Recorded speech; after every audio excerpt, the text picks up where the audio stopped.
In today's stock analysis, we are going to examine the key pillars, look at past results, see what the analyst's predictions are, create a valuation, and find out what our potential return will be, and review then rate the company. Today we are going to look at NOVO Nordisk. Let's dive into the process I follow when reviewing whether or not to invest in a company. After I've collected all the financial information, I then analyze what I consider to be the 12 key pillars.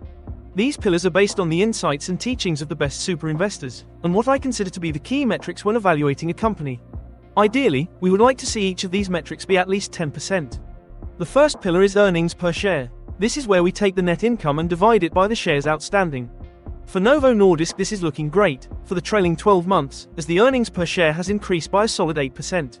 Now, let's look at the free cash flow, which is the money a business can generate from its operations. Warren Buffett emphasizes the importance of strong financial health, and prefers companies that can generate substantial free cash flow. And here we can see, NOVO Nordisk have improved their free cash flow as it is 12%. Then we come to the next pillar, which is revenue. And this tells us how good the company is at generating income before deducting expenses. NOVO Nordisk's revenue has increased by 12%. Then we come to book value, which is calculated by subtracting the total liabilities from the total assets, and this indicates equity growth for the company. Phil Town believes book value growth is the most important metric, as it has the interest of the shareholders at heart.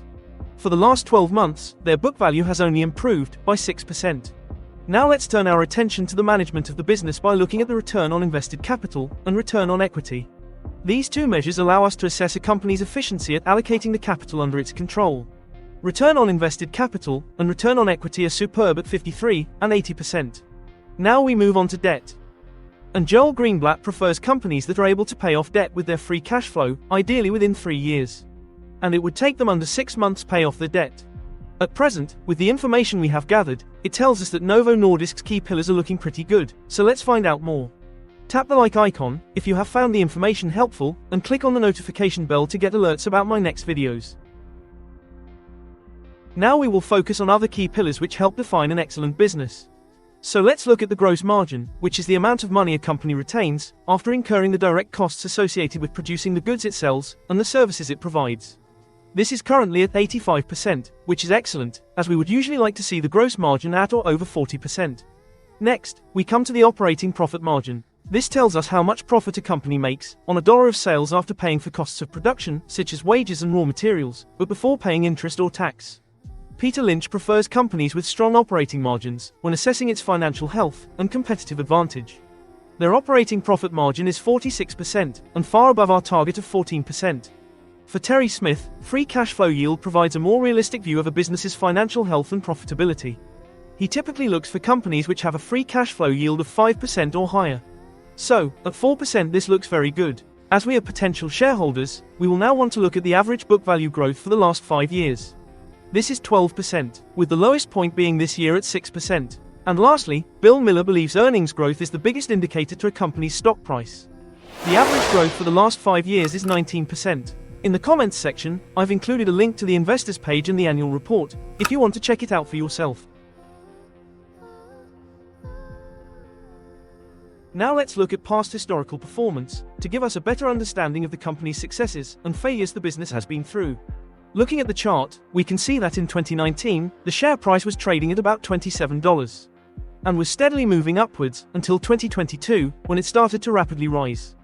In June of 2024, it hit an all-time high of $148 a share, but has recently seen the stock drop to about $121. We can see the current market cap is $528.72 billion. They are currently generating $37.07 billion in revenue. Their net income is $12.92 billion, and they have 4.46 billion shares outstanding. At present, their earnings per share tells us that for each share of stock, the company earned $2.89 of profit. And the current P ratio is 40.94, which suggests the company is higher than the S&P 500, which has a PE of about 27. With the overall consensus being a strong buy. On average, the analysts believe that the price target should be about $140. It is also predicted that their sales growth will continue to grow over the next few years by about 22% a year. Now I am going to show you how to create a valuation. I will use the current earnings per share of 2.89 cents. Now I use a combination of the past growth and future analyst predictions to create the estimated earnings per share growth. To create a valuation, I'm going to give NOVO Nordisk a 22% growth rate. Then, I am going to give them an estimated PE ratio of 30. After that, I will project these numbers forward by 10 years. I then want to receive a 15% return from my investment. This then gives me an estimated future stock price of about $633 per share for its future share price.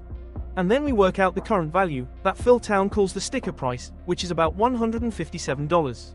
Then we apply a margin of safety. At 25% it gives me a buy price of about $117. It all depends on your personal view and outlook for the company, as well as the return on the investment you would like to see.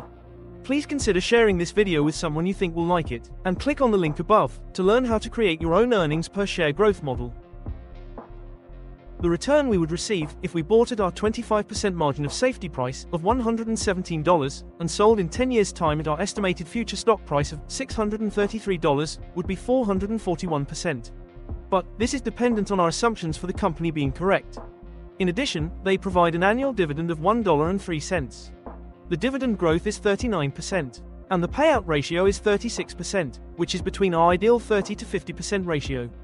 If you have enjoyed this video, let me know in the comments section. And finally now, we'll summarize what we have found out about the company. When reviewing the key pillars, NOVO Nordisk scored 10 out of 12. For this, I will give them a check. As for the past results, on average their share price has been going upwards since of 2019, but has had a recent 15% drop. Therefore, I will give them a check. Analysts are signaling NOVO Nordisk is a strong buy, and predict they will grow on average 22%. Here they gain a check. Using the EPS growth model I used earlier on, we created a buy price of about $117. Therefore, I will give the valuation a check, as the current share price is nearly at this. According to Morningstar, NOVO Nordisk have a wide moat. So, I will give them a check. My final overall rating is 5 out of 5 stars. I have given this a category A rating within my own stock watch list. Thank you for joining me during this stock analysis video, and I hope to see you in the next one.